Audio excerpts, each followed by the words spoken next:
বাকিরা কোথায়? বাকিরা কোথায় গেল? কেউ জয়েন করছে না কেন? এত দেরি। আগে থেকে অ্যালার্ট করে দিই, তারপরেও দেখো কারোর একটা সিরিয়াসনেস নেই। লেট করলে হবে?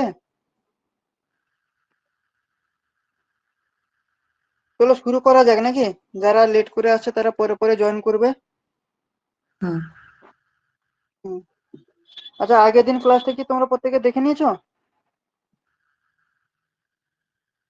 কালকে যে ক্লাসটা আমার হলো? আমার দেখা হয়নি ওটা, ক্রিকেটটা।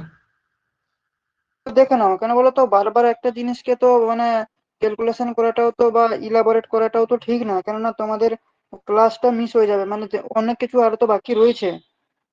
ঠিক আছে? তো হুম। যতটুকু হয় রিপিটেড করব, কিন্তু পুরো ক্লাসটা তো রিপিটেড করা সম্ভব নয়। টোটাল 9টা ক্লাস হয়ে গেছে, আজকে আমাদের ক্লাস হবে 10। তাহলে 10টা ক্লাস কি আবার ডবল রিপিটেড করা সম্ভব? সম্ভব নয়। তো তোমরা টাইম করে কিন্তু দেখে নিও এগুলো, যে নোটস করে পাঠাও। কালকে যেমন খুব সুন্দর করে তৃষ্ণা পাঠিয়েছে, সুমন পাঠিয়েছে, ঠিক আছে? ওইরকম ভাবে নোটস করো। আমি একটা স্যাম্পল হিসেবে একটা পেজ দিয়েছি, ওইভাবে কিন্তু করো, নাহলে কিন্তু মুশকিল আছে। নোট বানিয়ে করলে কি হয়, যখন পরীক্ষার মুহূর্তে থাকবে না, 7 দিন 8 দিন কি 1 মাস বাকি থাকবে, তখন কিন্তু তুমি আর রেকর্ডিং দেখতে পারবে না। তোমার মতন করে তুমি রেকর্ডিং দেখে যে নোটগুলো বানিয়েছো সেইগুলো শুধু চোখের পাতা ফেলতে হবে ওর উপরে, দিয়ে পরীক্ষা হলে যেতে হবে। তখন কিন্তু তুমি রেকর্ডিং কিন্তু দেখাই সম্ভব হয়ে উঠবে না তোমাদের। হুম। তাই বলছি নোটগুলো এখন থেকে বানানো শুরু করো। আর স্যার আর বলছি বলো আমার যে কাছে সোমের আছে নোটস। ইরিগেশন গুলো বানিয়ে নাও, বুঝলে? কেন দেখো, ইরিগেশন আর বলো হুম যে 3টে ক্লাস হবে। 3টে ক্লাস বলতে হুম। দুটো হাইড্রোলজির পার্ট, আর একটা গুপ্তা গুপ্তা একদিন নেবো, কভার করে দেবো। অলরেডি গুপ্তা গুপ্তার 20টা প্রশ্ন হয়ে গেছে। গুপ্তা গুপ্তার বইয়ের যে এমসিকিউ গুলো রয়েছে ইরিগেশনের, সেগুলো সবগুলো করার দরকার নেই। যেগুলো করার দরকার মানে আমাদের সিলেবাস ওয়াইজ, তো সেগুলোই করিয়ে দেবো। বাকি হিউজ পরিমাণে কিন্তু অনেকগুলো কিন্তু এমসিকিউ করিয়েছি, তোমরা দেখেছো কিনা জানি না। ধরো আজকে 10 নম্বর ক্লাস, তো কমসে কম 200টা মতো কিন্তু এমসিকিউ তোমাদের প্র্যাকটিস অলরেডি থিওরির মাধ্যমে করিয়ে দিয়েছি। দেখবে পুরো ক্লাসটা যারা দেখেছে তারা কিন্তু বুঝতেই পেরে গেছে। প্লাস এখান থেকেও 2টো না 3টে মক টেস্ট ছিল, সেখানেও ধরো 30-40টা প্রশ্ন। মিনিমাম একটা 200টা প্রশ্ন কিন্তু এর মধ্যেই কিন্তু হয়ে গেছে। ঠিক আছে? আর একবার পিএসসির যে, কেউ কিছু বলছো? বিমল কিছু বলছো? না স্যার। মাইক্রোফোনটা তাহলে অফ করো। আর পিএসসির যেসব প্রিভিয়াস ইয়ার গুলো থেকে ইরিগেশন যেসব প্রশ্নগুলো রয়েছে সেগুলোকে ছেটে আর গুপ্তকে নিয়ে একসঙ্গে একটা ক্লাস করিয়ে দেবো, দিয়ে ইরিগেশনটাকে শেষ করব। যেমন স্ট্রেংথ অফ মেটেরিয়াল চলছে, স্ট্রেংথ অফ মেটেরিয়াল চলবে সাইটে। এরপরে সার্ভে করব না বিএমসি করব, বলো তো? সার্ভে না বিএমসি, স্যার বিএমসি। কোনটা ঠিক আছে, তাহলে বিএমসিটাকে শুরু করব। বিএমসি বেশি নেব না, 4টে থেকে 5টা ক্লাসে কভার করে দেবো, আর হিউজ পরিমাণে এমসিকিউ করিয়ে দেবো। তাহলে যেটুকুই করাবো ওইটুকুই সাফিসিয়েন্ট থাকবে তোমাদের জন্য। আর কালকে কিন্তু মক টেস্ট হবে, কালকে ক্লাস নেব না। আহ কালকে তো এমনিতেই সানডে। তো কালকে আমি মক টেস্ট অ্যারেঞ্জ করে দেবো রাত 9টা থেকে। তো মক টেস্ট গুলো কিন্তু প্রত্যেকেই দিও, ঠিক আছে? এবার দেখে নিই রেকর্ডিংটা চালু হয়েছে কি। হ্যাঁ, রেকর্ডিং চালু হয়ে গেছে। ঠিক আছে, চলো এবারে শুরু করি। দেখো আজকে, কালকে কিন্তু আমরা বাকি সব ক্যানেলের অনেকটাই হয়ে গেছে। আজকে আমরা ওই ক্যানেডির ফর্মুলা, লুসিস ফর্মুলা, সেগুলোর দিকে একটু যাব। তো ওটা যাওয়ার আগে তোমাদেরকে যদি আমি ক্যানেডির ফর্মুলা যদি বলি, ক্যানেডি ফর্মুলা আমরা প্রত্যেকেই কিন্তু জানি যে ক্যানেডি ফর্মুলা, অ্যাকচুয়ালি এই ক্যানেডির ফুল ফর্মটা কি? যদি পরীক্ষায় আসে ক্যানেডির অ্যাকচুয়ালি নামটা কি, সেটা হচ্ছে তোমার আর জে কেনেডি। ঠিক আছে? এই যে আর জে কেনেডি, যেটাকে আমরা কেনেডির ফর্মুলা বলছি, এই আর জে কেনেডি উনি কে ছিলেন, কোথায় জব করতেন, কি ডিপার্টমেন্টে ছিলেন, এখান থেকে কিন্তু তোমাকে ইন্টারভিউর প্রশ্ন হয়, এবং তোমাকে এমসিকিউ টাইপেরও কিন্তু প্রশ্ন হয়। তো সেটা বলে দিচ্ছি তোমাদেরকে। এই যে আর জে কেনেডি ছিলেন এক্সিকিউটিভ ইঞ্জিনিয়ার ছিলেন। সেটা হচ্ছে তোমার পিডব্লিউডি ডিপার্টমেন্টের। ঠিক আছে? যেটা কোথায় না, পাঞ্জাবে। পাঞ্জাবে পিডব্লিউডি ডিপার্টমেন্টের এক্সিকিউটিভ ইঞ্জিনিয়ার ছিলেন এই আর.জে. কেনেডি। ঠিক আছে, উনি কি করতেন না যে আপার বেডি যে ক্যানেলের সিস্টেম সেটার সম্পর্কে কিন্তু রিসার্চ করেছিলেন। ঠিক আছে, তো এর ফর্মুলার দিকে আসার আগে আমরা একটু জানবো যে ক্রিটিক্যাল ভেলোসিটি জিনিসটা কি। ক্রিটিক্যাল ভেলোসিটি, ক্রিটিক্যাল ভেলোসিটি বলতে শর্টে যদি তোমাদেরকে যদি বোঝাই, তার বলছে স্কোরিং আর সিল্ট্রেশনকে ইগনোর করার জন্য আমরা একটা ভেলোসিটি ডিজাইন করে দেওয়া হয়, সেটাকে আমরা বলবো ক্রিটিক্যাল ভেলোসিটি। মানে সেটা কিরকম না, ধরো একটা ক্যানেল রয়েছে, সেখানে নদী থেকে যে জলটা বেরিয়ে আসে তার একটা গতি থাকবে বা ভেলোসিটি থাকবে। সেই ভেলোসিটির জন্য কি হয়, সিল্ট গুলো যা থিতিয়ে পড়ে যায়, এবং সিল্ট গুলো থিতিয়ে পড়ে যাওয়া মানে কি ক্যানেল দিয়ে জলটা ঠিকঠাক মতো পাস করবে না। তো যাতে তোমার ওই যে তৃতীয় সিট গুলো যাতে তৃতীয় পড়ে না যায়, তার জন্য একটা আমরা তোমার ভেলোসিটির একটা যে প্রেসার সেটা আমরা প্রোভাইড করা হয়। মানে কি তোমার এই যে সিল্ট পার্টিকেল গুলো যদি তৃতীয় যদি বসে যায়, তাহলে সেটাকে আমরা কি বলবো, সিল্ট্রেশন হয়ে যাবে, তাহলে তো সমস্যা। সেই সিল্ট্রেশন গুলোকে অ্যাভয়েড করার জন্য আমরা কি করি না, একটা তোমার ভেলোসিটি প্রোভাইড করা হয় ডিজাইন করে। সেই ভেলোসিটিটাকে আমরা বলি ক্রিটিক্যাল ভেলোসিটি। মানে সোজা কথায় হচ্ছে স্কোরিং আর সিল্ট্রেশনকে ইগনোর করার জন্য আমরা যে ভেলোসিটিটা প্রোভাইড করছি সেটাকে আমরা বলছি ক্রিটিক্যাল ভেলোসিটি। ঠিক আছে, তাহলে এখানটা লিখে দিচ্ছি স্কোরিং এন্ড সিল্ট্রেশনকে ইগনোর করা হবে, ইগনোর করা হচ্ছে। ঠিক আছে, তখন সেটাকে আমরা কি বলছি না ক্রিটিক্যাল ভেলোসিটি। ঠিক আছে, এই ক্রিটিক্যাল ভেলোসিটি থেকে এর একটা ফর্মুলা আসে, যেটাকে আমরা ভিসি লেখা হয় ক্রিটিক্যাল ভেলোসিটি। তার ফর্মুলা হচ্ছে কি না C1y⁴ ঠিক আছে, এর মানে দেখো এই যে C1 এবং C2 কিন্তু একটা ভ্যালু রয়েছে। C1 এর ভ্যালু কি এবং y জিনিসটা কি সেদিকে আমি আসছি। C1 এর ভ্যালু হচ্ছে তোমার 0.55, আর C2 এর ভ্যালু হচ্ছে তোমার 0.64, আর এই যে y বললাম, y হচ্ছে তোমার ডেপথ অফ ক্যানেল ফ্লো। কি ডেপথ অফ ক্যানেল ফ্লো, মানে যদি এইরকম ধরে একটা ধরে ক্যানেল রয়েছে, এইরকম ধরে একটা ক্যানেল রয়েছে, এই লেভেলে জল রয়েছে, তাহলে এই যে ডেপথটা, এই ডেপথটাকে আমরা কি বলবো, y। ঠিক আছে, তাহলে এই ফর্মুলাটা আমরা কিভাবে সাজাবো, তার তো ভ্যালু গুলো তোমাকে পুট করতে হবে। তো ভ্যালু যদি পুট করে দিই, তাহলে C1 এর জায়গায় কি বসে যাবে, C1 এর এই ফর্মুলাটা বসে যাবে। তাহলে কত 0.55, 0.55, ওয়াই যেরকম ছিল সেরকম ওয়াই রেখে দেবো, এবং পাওয়ারে যেরকম C2 রয়েছে এই C2 ভ্যালুটা আমরা বসিয়ে দেবো কত, 0.64।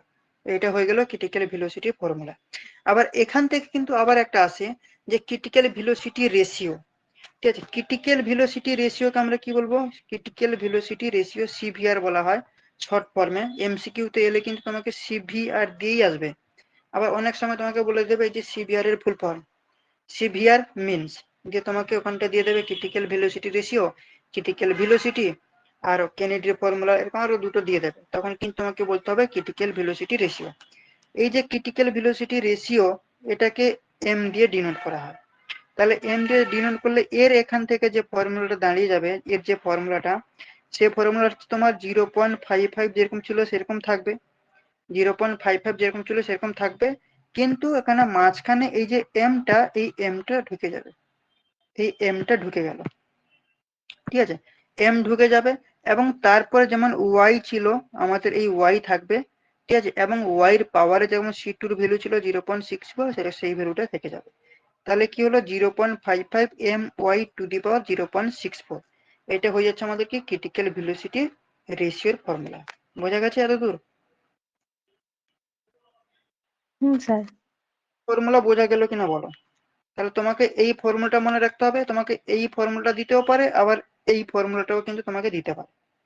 দুটো থেকে যে কোনো একটা তোমাকে দেবে। এটা যদি দেয় তাহলে এটাতে মারবো, আর এটা যদি দেয় তাহলে এটাতে মারবো। দুটো যদি থাকে তাহলে ধরো এ বি দুটোতেই, এ তে থাকলো এটা, বি তে থাকলো এটা, তখন অপশন হয়তো থাকবে এ এন্ড বি, তখন তোমাকে সি মারতে হবে। ঠিক আছে, বা এইভাবে কিন্তু থাকবে। আর সিবিআর এর ফর্মুলা তোমার এইটা, এই সিবিআর ফর্মুলা থেকে অনেক কিছু ডিজাইনের প্রসিডিওর রয়েছে।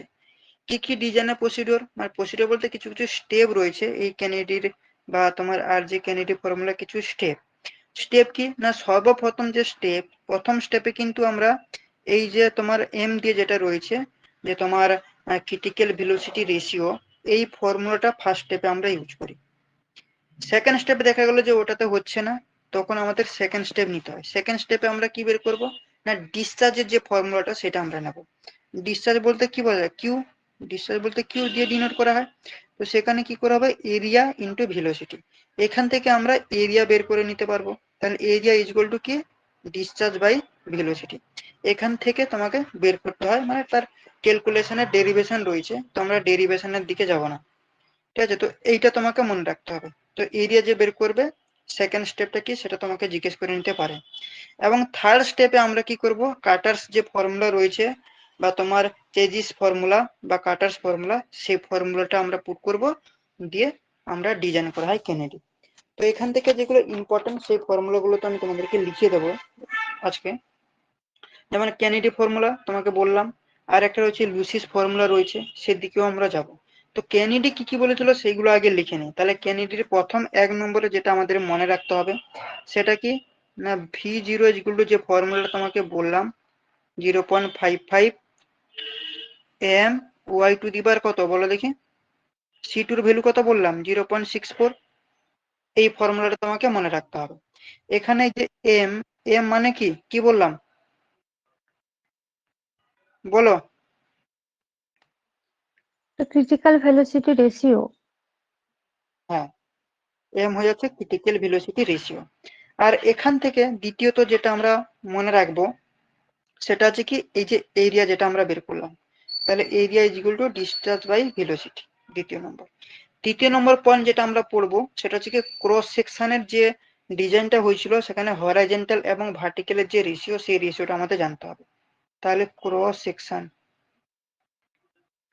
সেকশনে ভার্টিক্যালের সঙ্গে 2 গুণ করতে বলছে, এবং ইস্টু, এটা হচ্ছে ইস্টু হরাইজন্টালের সঙ্গে আমাদেরকে কি করতে বলছে না 1 গুণ করে কেনেডি এই প্রসেসটাকে এগিয়ে নিয়েছিল। এবং যখন বেড স্লোপ বের করে, ঠিক আছে, যখন বেড স্লোপ বের করেছিল তখন আর এর যে ভ্যালুটা সেটা কি ফর্মুলা থেকে, 4 নম্বর, সেটা আমাদের জানতে হবে।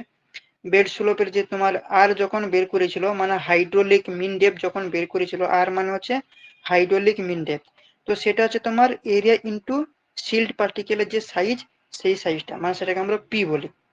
ঠিক আছে, এই 4টে জিনিস এখান থেকে আমাদের মনে রাখতে হবে। এবং আর কি মনে রাখতে হবে না, কেনেডি কি ছিলেন, পাঞ্জাবের এক্সিকিউটিভ ইঞ্জিনিয়ার, এবং সেটা কি ডিপার্টমেন্ট, পিডব্লিউডি ডিপার্টমেন্ট। এতগুলো কিন্তু ইনফরমেশন আমাদের কেনেডি ফর্মুলা থেকে জানতে হবে। আজকের ক্লাসটা থেকে তোমরা যে কোনো পরীক্ষায় 2টো প্রশ্ন তো এখান থেকে আসে, যে কটা ফর্মুলা লিখিয়ে দেবো এখান থেকে আসবে। ঠিক আছে, এবং এখান থেকে দেখো যখন রিজিউম করেছিলেন তিনি, এই কেনেডি যখন রিজিউম করেছিলেন তখন কিন্তু 3টে প্রসেসে রিজিউম করেছিলেন। একটা হচ্ছে তোমার ইনিশিয়াল রিজিউম, আর একটা হচ্ছে ফাইনাল রিজিউম, আর একটা আছে ট্রু রিজিউম। সেগুলো যখন তুমি ডিজাইন করতে যাবে তখন এই টার্মগুলো আসে।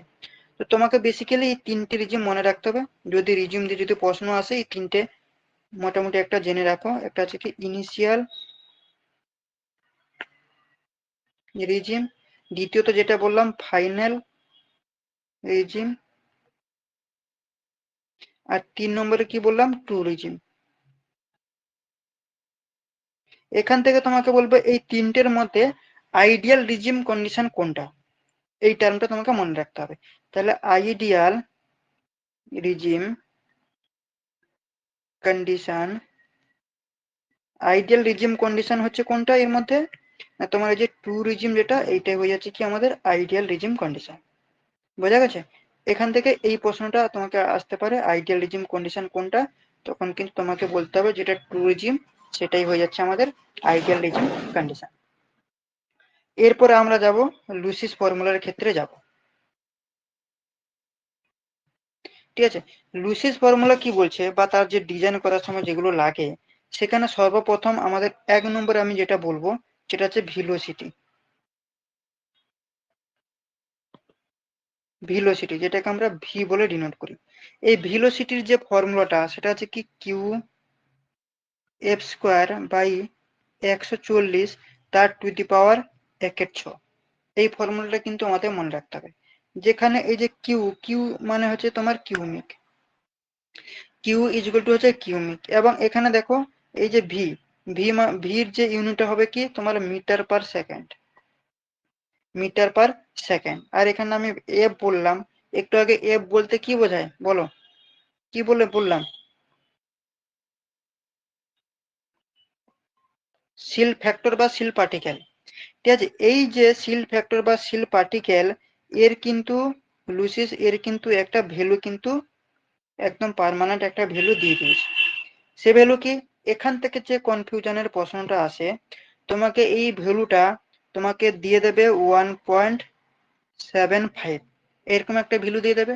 আবার একটা তোমাকে ভ্যালু দেবে 1.76 two the power D minimum. তখন তুমি কোনটা করবে? ডেফিনেটলি এইটাকে তুমি চুজ করবে, এটাকে ক্যান্সেল করে দেবে।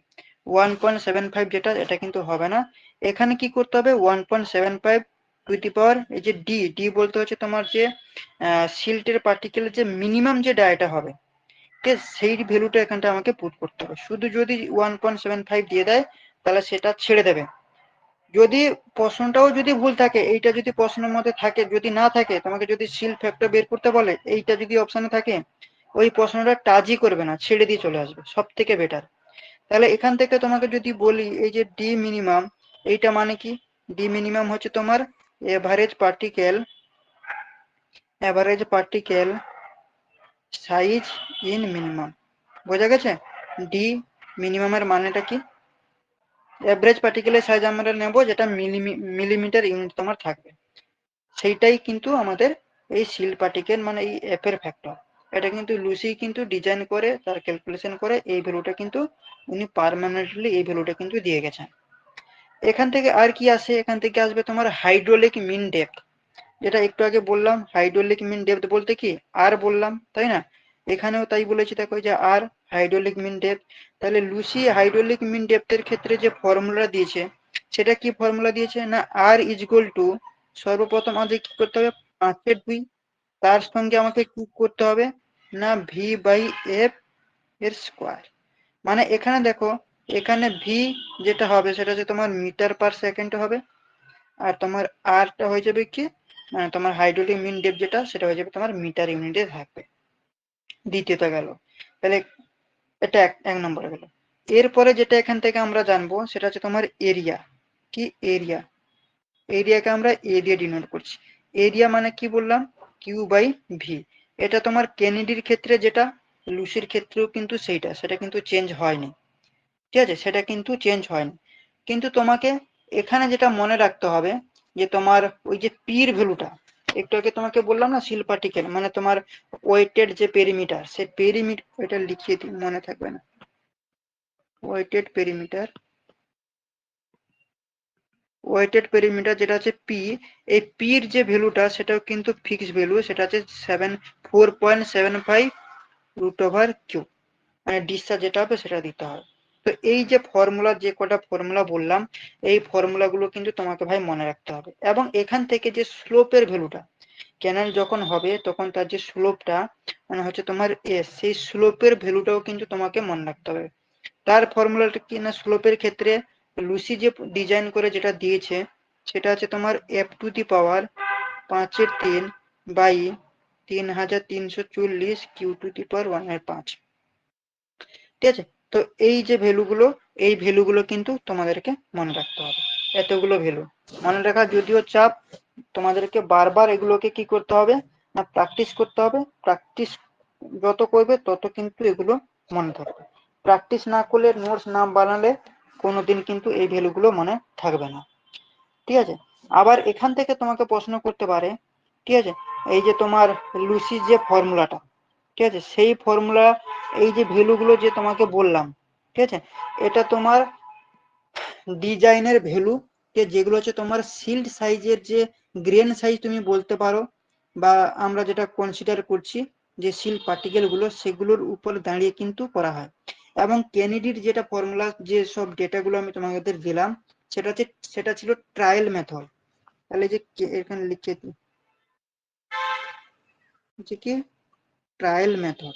আর আমাদের যে লুসিসের ক্ষেত্রে যেটা বললাম সেটা হচ্ছে স্পেসিফিক মেথড। তাহলে এর ক্ষেত্রে হচ্ছে স্পেসিফিক মেথড। স্পেসিফিক মেথড কোনটা, ট্রায়াল মেথড কোনটা, এখান থেকেও কিন্তু প্রশ্ন আসতে পারে। প্রত্যেকে বোঝা গেছে? বলো দেখি, রিপ্লাই করো। অপূর্ব বুঝতে পারলে? স্যার ওই স্লোপটা বুঝতে পারিনি। স্লোপের ভ্যালু হুম। মানে ক্যানেলটা তো আমাদের এইভাবে তো যাচ্ছে, এই যে স্লোপটা কত হবে সেটা কিন্তু এই স্পেসিফিক মেথডের মাধ্যমে কিন্তু লুসি কিন্তু চেঞ্জ করেছে তার ভ্যালুটা জন্য। এই যখন আমরা এই স্লোপ ক্যালকুলেশন করব তখন এই ফর্মুলাটা পুট করে আমাদেরকে বের করতে হবে, বুঝতে পারলে? যেটা আমাদের কেনেডি সেই স্লোপের ভ্যালুটা কিন্তু বলতে পেরেছিল না। উনি কি করেছিলেন, বেড স্লোপ কনসিডার করে ওইটাকে ডিজাইন করতে বলেছিল, মানে তোমার যে হাইড্রোলিক মিন ডেপথ, মানে যেটা আমি কি বললাম, R is equal to area by perimeter দিয়ে উনি বের করেছিলেন। কিন্তু লুসি কি বললো যে না, এটা থেকে এটা আরো বেটার স্পেসিফিক মেথড, যেটা এটা কি ছিল, ট্রায়াল মেথড। কিন্তু উনার যে কনসিডারেশন গুলো ছিল সেগুলোকে আরো কিছু ইমপ্রুভ করার জন্য লুসি এইসব ডেটাগুলো তৈরি করে নিচ্ছিল। মানে ইনি তো কিছুটা এগিয়ে দিয়েছিল ডিজাইন পারপাস গুলোকে, কিন্তু সেটাকে আরো বেটার অপস এর দিক দিয়ে যাওয়ার জন্য লুসি এই ফর্মুলাগুলোকে আরো ইজি ভাবে করার জন্য একদম নির্দিষ্ট উনি এই ফর্মুলাগুলো দিয়ে দিলেন। দেখো এই ফর্মুলা থেকে আমি যদি ডেটা পুট করে দিই তাহলে ইজি ভাবে এই স্লোপটা আমি বের করে নিতে পারবো। কিন্তু কেনেডি কি বলেছিল, এখানে তোমার এই যে হাইড্রোলিক মিন ডেপথ, সেখান থেকে তোমার এরিয়া বের করো, তার পার্টিকুলার সাইজের প্যারামিটার বের করো, দিয়ে সেখান থেকে বের করে একটা ট্রায়াল মেথড হিসেবে তুমি করবে। সেটা যদি ফেল হয় তাহলে আবার ডবল ডেপথ কমাও, স্লোপ বাড়াও, এইসব করে করতে হবে। কিন্তু সেটাকে একদম ফাইনাল করে দিয়েছিল লুসি, লুসিস ফর্মুলা। বোঝা গেছে? বাকিরা বোঝা গেল কিনা বলো? স্যার বুঝতে পেরেছি। তো তাহলে এফ এর ভ্যালুটা ওইটাই বসাবো 1.75 রুট ডি, ওটাই বসাবো তো এখানে? 1.75 টা বসাবে না, এটা কেটে আচ্ছা। দিলাম তো, এইটা সবসময়। হুম। কনফিউশন করার জন্য তোমাকে দুটোতে এই দুটো অপশন দিয়ে দেবে, কিন্তু দেখো 1.75 1.76 এরকম দিয়ে দেবে, কিন্তু এই পার্টটা যদি না দেয়, আলাদা কালি দিয়ে তোমাকে রাউন্ড করে দিই, এই পার্টটা যদি না দেয় তাহলে কিন্তু মারবে না। এই পার্টটা যদি থাকে এর সঙ্গে তাহলে সেইটাই চুজ করবে, ঠিক আছে? নাহলে কিন্তু ভুল হয়ে যাবে। এগুলো তো তোমার ফিক্স ভ্যালু, মানে ফর্মুলা এগুলো, বুঝলে? আর হুম। বাকিরা বুঝতে পারছো না বলো? হ্যাঁ স্যার। এখন থেকে আরো কিন্তু একটা প্রশ্ন তোমাকে দিতে পারে, যে কেনেডি যে ডায়াগ্রামটা, যে ক্যানেলের যে ডায়াগ্রামটা সেটা কিরকম টাইপের হয়, কিরকম শেপের হয়। কেনেডি যেটা ছিল সেটা হচ্ছে তোমার ট্রাপিজয়েডাল শেপ, কি ট্রাপিজয়েডাল শেপ। আর লুসির যেটা ছিল সেটা হচ্ছে তোমার সেমি ইলিপ্টিক্যাল শেপ। ট্রাপিজয়েডাল বলতে কি এইরকম শেপ, তাই তো? আর এটা কি বললাম, সেমি ইলিপ্টিক্যাল শেপ। সেটা কিরকম না, সেমি ইলিপ্টিক্যাল বলতে এইরকম যাবে, বা কিছুটা আবার এরকম হতে পারে, বা আবার কিছু এইরকমটা হতে পারে, বুঝলে?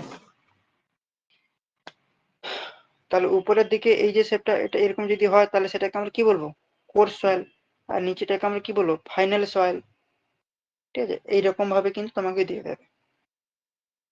এখান থেকে কিন্তু অনেক ডেটা, এখান থেকে যে কটা ডেটা বললাম, এই যে কটা পেজ, 1 2 3 4 5, এই 5টা পেজে যতটা ডেটা আমি দিয়েছি প্রত্যেকটা ডেটা কিন্তু মোস্ট ইম্পর্ট্যান্ট।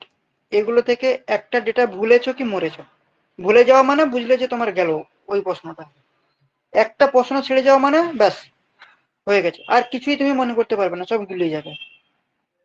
তো প্রত্যেককে বলবো এই কটা ডেটা, আরো কিছু তোমাকে ফর্মুলা আজকে এই ফর্মুলার সঙ্গেই করিয়ে দেবো, এক্সট্রা কিছু ফর্মুলা, সেগুলো প্রত্যেকে নোটস করে কিন্তু পাঠাও। নাহলে কিন্তু পরে এইগুলো খোঁজার জন্য কিন্তু প্রচুর হ্যারাসমেন্ট হয়ে যাবে। আচ্ছা, এরপরে আর একটা রয়েছে যেটা মেনিংস ইকুয়েশন। কি মেনিংস ইকুয়েশন? মেনিং ইকুয়েশন এরও কিছু ভ্যালু রয়েছে। এর কি ভ্যালু রয়েছে, এ কি বলছে দেখো, to determine flow velocity in an open canal flow. Open canal flow যখন হবে তখন তার যে ফর্মুলাটা দিয়েছে, সে ভি ইজ ইকুয়াল টু কি বলছে, 1/n, এক minute, 1/n r to the power 2 এর 3 r টু দি পাওয়ার 2 এর 3 s two the power half. PSC পরীক্ষা দেখবে এখান থেকে প্রচুর প্রশ্ন আসে, এমন কোন সালের পিএসসি হয়নি যে এইসব জায়গা থেকে প্রশ্ন আসেনি।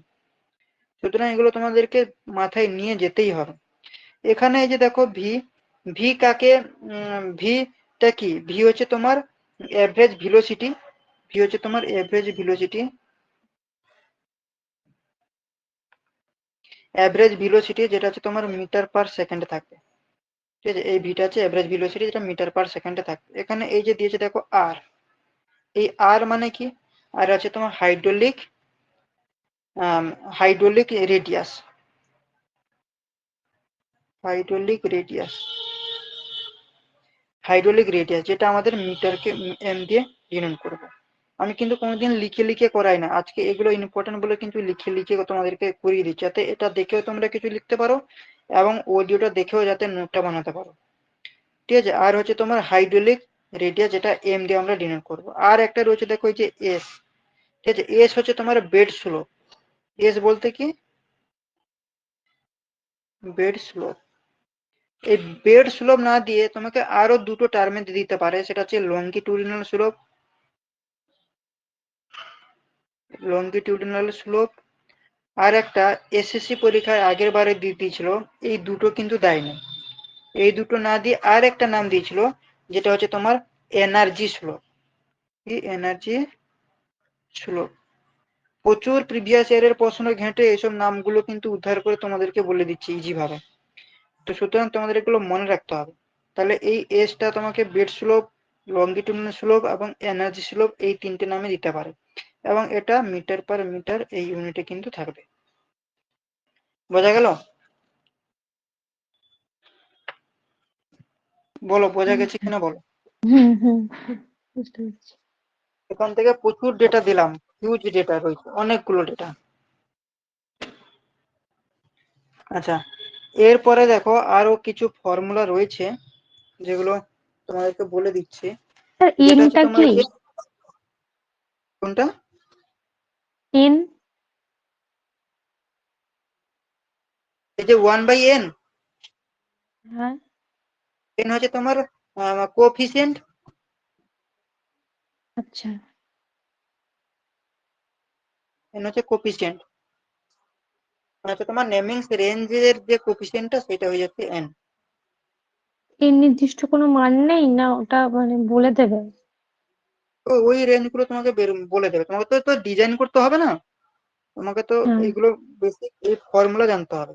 এখানে তো এমসিকিউ টাইপের হবে না, যারা ইরিগেশন ডিপার্টমেন্টে কাজ করবে তখন কিন্তু এই ডিজাইন ফিজাইন গুলো কিন্তু জানতে হবে, নাহলে কিন্তু ফিল্ডে কাজ না, করতে এই পারবে না। ফর্মুলা থেকে ম্যাথও তো দিতে পারে। ম্যাথ যেগুলো দেবে ওগুলো এক দুটো ম্যাথ আমি তোমাদেরকে করিয়ে দেবো। যেমন আগে ওই যে বেস পিরিয়ড ডেল্টা ফেল্টা থেকে যেরকম টাইপের ম্যাথ গুলো হয় করিয়ে দিয়েছিলাম, এখান থেকেও হ্যাঁ। আমি প্রিভিয়াস ইয়ারের যেসব গুলো রয়েছে ওগুলো কালেক্ট করে ম্যাথ আকারে তোমাকে দিয়ে দেবো, করিয়ে দেবো। হুম। দিলে কি হবে না, পুরো ব্যাপারটা একদম গুছিয়ে কভার হয়ে যাবে। এগুলো করিয়ে দেবো, চাপ নেওয়ার দরকার নেই। আচ্ছা, এখান থেকে আরো কিছু তোমার ইয়ে রয়েছে ফর্মুলা, এক্সট্রা ফর্মুলা, যেগুলো এক্সট্রা বলবো না, এগুলো জানতে হবে আমাদেরকে। এটা হচ্ছে ডাইকেন্স ফর্মুলা, তারপর তোমার রিবিস ফর্মুলা, ইংলিশ ফর্মুলা, ফেনিংস ফর্মুলা, সেই সব ফর্মুলাটাও এই ফর্মুলার সঙ্গে দিয়ে দিচ্ছি। এগুলো না একই জায়গায় গোছানো থাকবে তোমাদের। তো এটাকে তোমরা এইভাবে মনে রাখো, ডিআরআই, ডিআরআই এইভাবে মনে রাখো। তাহলে ডি মানে কি, ডি মানে কি বললাম, ডাইকেন ফর্মুলা।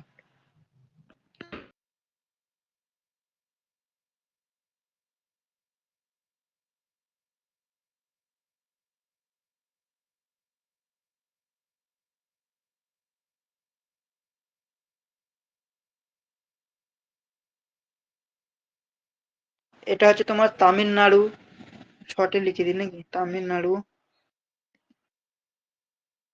তারপর হচ্ছে তোমার অন্ধ্রপ্রদেশ, দেখতে পাচ্ছি না। অন্ধ্রপ্রদেশ, তারপর হচ্ছে তোমার কর্ণাটকা। শুনতে পাচ্ছ না? না, এতক্ষণ তো কিছু দেখতে শোনা পাইনি। যাচ্ছে মানে হ্যাঁ স্যার, এতক্ষণ ধরে কিছু দেখা যায়নি স্যার। কত নম্বর পেজ থেকে বলো, এই যে তোমার ডাইকেনিস ফর্মুলা, এখান থেকে ওই ডিআরআই যেটা বলছিলেন ওইটুকুই ব্যাস শুনেছি, তারপর তো আর কিছু শুনতে পাইনি। হ্যাঁ স্যার ওখান থেকে আচ্ছা, স্ক্রিনটা কি দেখা যাচ্ছে? হ্যাঁ, স্ক্রিনটা দেখতে পাচ্ছি।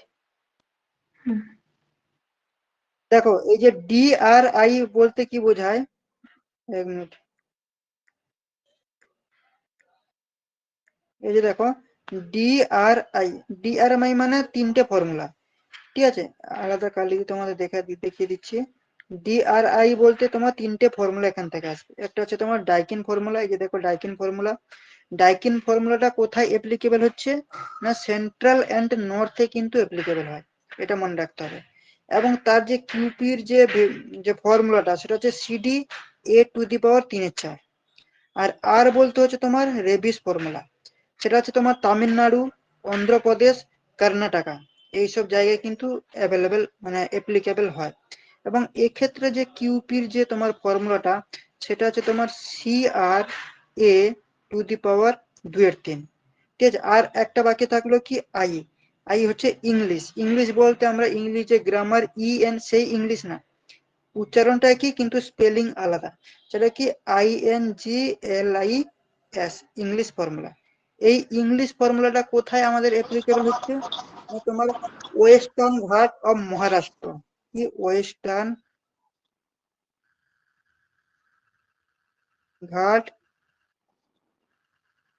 মহারাষ্ট্র, সেক্ষেত্রে কিন্তু এই ইংলিশ ফর্মুলাটা কিন্তু অ্যাপ্লিকেবল।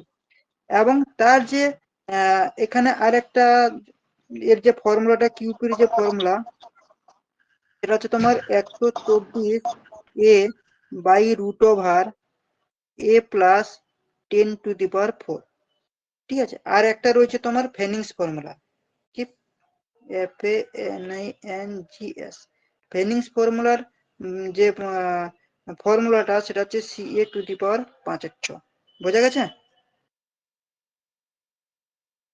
দেখা গেছে কি, স্ক্রিন গুলো দেখা গেছে যে কটা ফর্মুলা বললাম এখান থেকে, যে হ্যাঁ, ডি আর হ্যাঁ।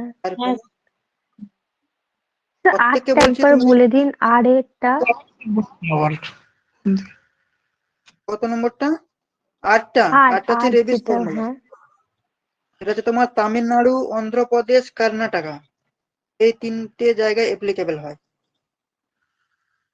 যার ফর্মুলা এই যে এইটা হচ্ছে ফর্মুলা, এই যে রাউন্ড করে দিচ্ছি, এই যে কিউপি ইকুয়াল টু CRA⁴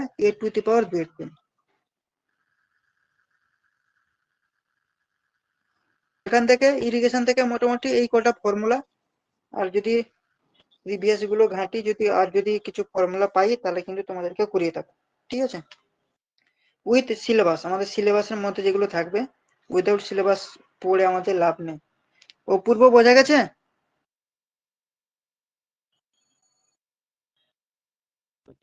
ঠিক আছে। সুস্মিতা, হ্যাঁ স্যার বোঝা গেছে।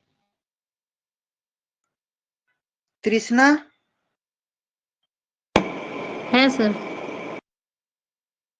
শিল্পা, বুঝতে পেরেছো? পেরেছি, কিন্তু একবার রেকর্ডিংটা একবার ভালো করে দেখতে হবে, নাহলে মনে থাকবে না। দেখতে হবে, মনে থাকার কথাও না তোমাকে, এগুলো হচ্ছে ফর্মুলা, তো এগুলো খুব সহজে মনেও থাকে না, তো এগুলোকে তোমাদেরকে নোট বানিয়ে সেখান থেকে কিন্তু তোমাকে বারবার মানে ইয়ে করতে হবে। এতগুলো ফর্মুলা একদিনে তো মানে কোনটা কার গুলিয়ে যাবে। হ্যাঁ, অনেকগুলো কিন্তু ফর্মুলা, কম না, প্রচুর ফর্মুলা কিন্তু করলাম। ডাইকিনস ফর্মুলা, তারপর তোমার রেবিস ফর্মুলা, ইংলিশ ফর্মুলা, ফলনিস ফর্মুলা, ঠিক আছে? এখানে অনেকগুলো বললাম। এখান থেকে তোমার প্রশ্ন আসে, গুপ্তের বইয়ের এখান থেকে প্রচুর প্রশ্ন রয়েছে, সেগুলো তোমাদেরকে আমি নেক্সট ক্লাসে করাবো, ঠিক আছে? সেগুলো আরো কিছু ডেটা রয়েছে, সেগুলো কিন্তু নেক্সট ক্লাসে করাবো। আহ যেমন তোমাকে ধরো বলবে লেসির যে বেড সুলভ, ঠিক আছে? লেসির যে বেড সুলভ দিয়ে তোমাকে প্রশ্ন দিয়ে দেবে, দিয়ে তোমাকে বলবে ধরো সাপোর্টিং যে তার কি বলেন এডিস গুলো যেগুলো থাকে, ঠিক আছে, বা তার যে ফর্মুলা, বেড সুলভের যে ফর্মুলা, সেই ফর্মুলাটা কি, তখন তোমাকে তার ফর্মুলাটা মানে বলতে হবে সেখান থেকে, তার ফর্মুলাটা কি কি বললাম, F⁴ 3/3340 কিউ টু দি পাওয়ার 340 কি টু দি পাওয়ার 1 ব্র্যাকেট 5। এটা হচ্ছে বেড সুলভের ক্ষেত্রে। আবার সেটা তোমাকে যদি বলে হাইড্রোলিক মিন রেডিয়ান্স, সেক্ষেত্রে কি হয়ে যায়, হাইড্রোলিক মিন মানে কি আর এর ভ্যালু জিজ্ঞেস করছে, তাহলে সেক্ষেত্রে আমি কি বললাম 5/2 কি বললাম বলো? V/F হ্যাঁ ওইটা তুমি বসাবে, ঠিক আছে? এইভাবে কিন্তু তোমাকে পুরো জিনিসটা কিন্তু রাখতে হবে মাথায়। আচ্ছা চলো এরপরে কিছু এমসিকিউ করবো, মোস্ট ইম্পর্টেন্ট আগের দিন ক্লাস এবং আজকের ক্লাস নিয়ে কিছু এমসিকিউ, এবং নেক্সট ক্লাসে আজকের যে হলো এই যে ফর্মুলা গুলো সেখান থেকে যত রকমের ফর্মুলা হয় সেগুলো কিন্তু রয়েছে। আগের দিন ক্লাসটা খুবই ইম্পর্টেন্ট ক্লাস ছিল, তাই তার সলিউশন গুলো এখানে কিন্তু আমি কিছুটা দিয়েছি, ঠিক আছে, যদিও সময় পেয়েছিলাম না। চলো 1 নম্বর প্রশ্নটার উত্তর কি হবে বলো? The amount of water content remaining in a unit volume of soil after downward gravity drainage has causes is called. Option গুলো দেখো, field capacity, permanent wilting point, readily available moisture, seepage water. এর মানে আমাদের ওই ডায়াগ্রামটা আমাদের মাথায় নিয়ে চলে আসতে হবে। এটা কি পার্মানেন্ট উইল্টিং পয়েন্ট, এটা কি ফিল্ড ক্যাপাসিটি, এটা আছে কি ক্যাপিলারি ওয়াটার, এটা আছে কি হাইড্রোলিক ওয়াটার। এইভাবে জলটা ছিল, তাহলে কি হচ্ছে ডাউনওয়ার্ড গ্র্যাভিটি, গ্র্যাভিটির মাধ্যমে কিছুটা নিচের দিকে কমে যাচ্ছে, আবার আমরা জল দিচ্ছি, কমে যাওয়া মানে কি তারপরে আমরা আবার জল দিচ্ছি, সেই প্রসেসটাকে, সেই ড্রেনেজের প্রসেসটাকে আমরা কি বলবো? মানে এই ফিল্ড যে ক্যাপাসিটি। পয়েন্টটা, হ্যাঁ আমি আমার প্রশ্নটা বোঝো আগে, জলটা কমে যাচ্ছে আমি আবার জল দিচ্ছি, তখন সেটাকে কি বলবো? Field capacity. Readily available moisture. আর এইখানটা যদি জল যদি পুরো ফিল থাকে, অ্যাভেলেবেল থাকে, তাহলে সেটাকে ক্যাপিলারি ওয়াটার বলবো। এইখানটায় কি করছে, গাছ শিকড়ের মাধ্যমে জলটাকে টানতে পারছে না, তাকে হাইড্রোস্কোপিক ওয়াটার বলবো। কেন না এখানটায় একটা লেয়ার থাকে, সেই লেয়ারের জন্য গাছ শিকড় নিচের দিকে আসতে পারছে না, এই লেয়ারটাকে কি বলবো? Permanent wilting point.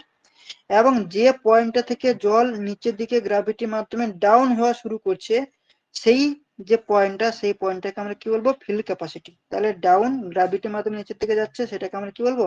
Field capacity. বোঝা গেল? হুম। বোঝা গেছে কিনা বলো, না আরেকবার বলবো?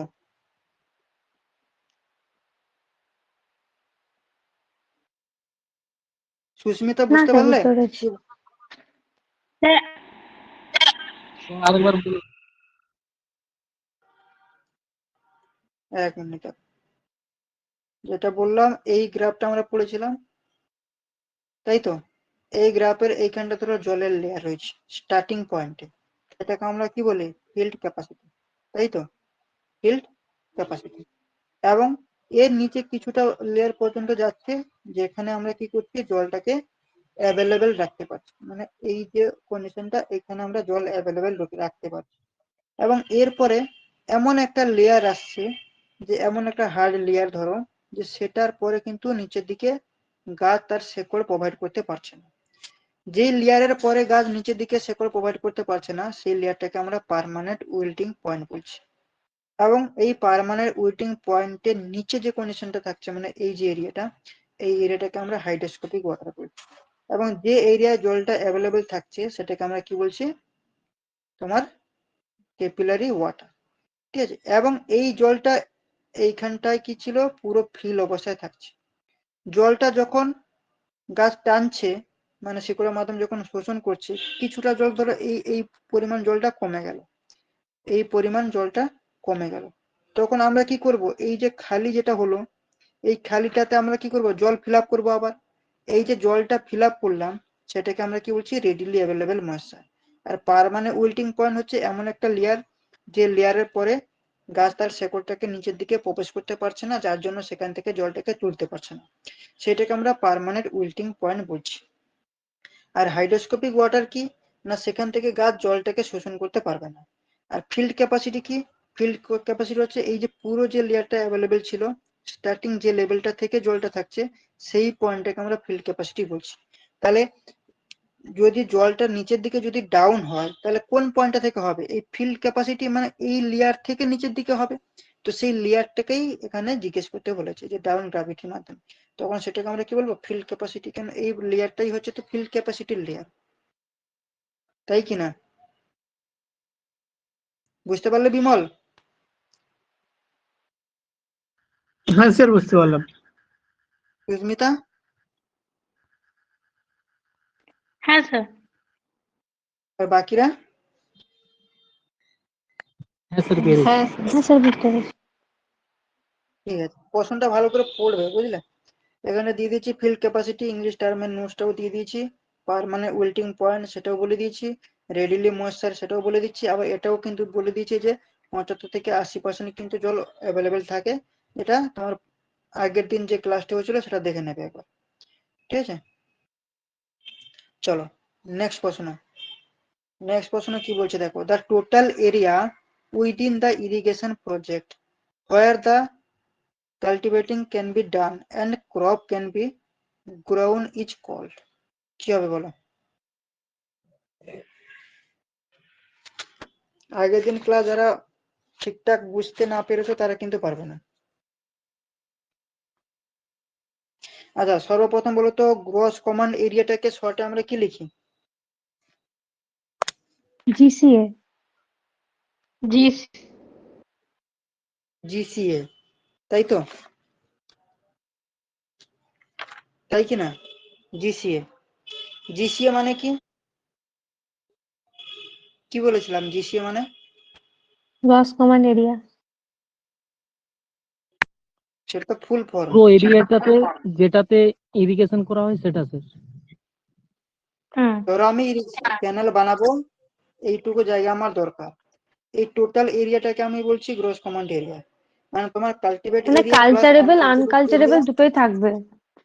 একদম কালচারেবল এটাই প্লাস কিন্তু আমাদের দরকার। আনকালচারেবল কমন এরিয়া। সেটা হচ্ছে গ্রস কমন এরিয়া। আচ্ছা তাহলে আনকালচারেবল বলতে মানে কি, যেখানে ইরিগেশন করতে পারছি না, যেখানে করতে পারছি সেটাকে কালচারেবল এরিয়া বলছি। আর তোমার সিসিএ ফুল ফর্ম কি? কালচারেবল কমন কালচারেবল এরিয়া। কমন সেটা এরিয়া। কি বলেছিলাম, কালচারেবল এই কমন। সিজি এর কত পার্সেন্ট হতে হবে? এই সিজি এর কত পার্সেন্ট হবে? 80%। 80%। যদি যা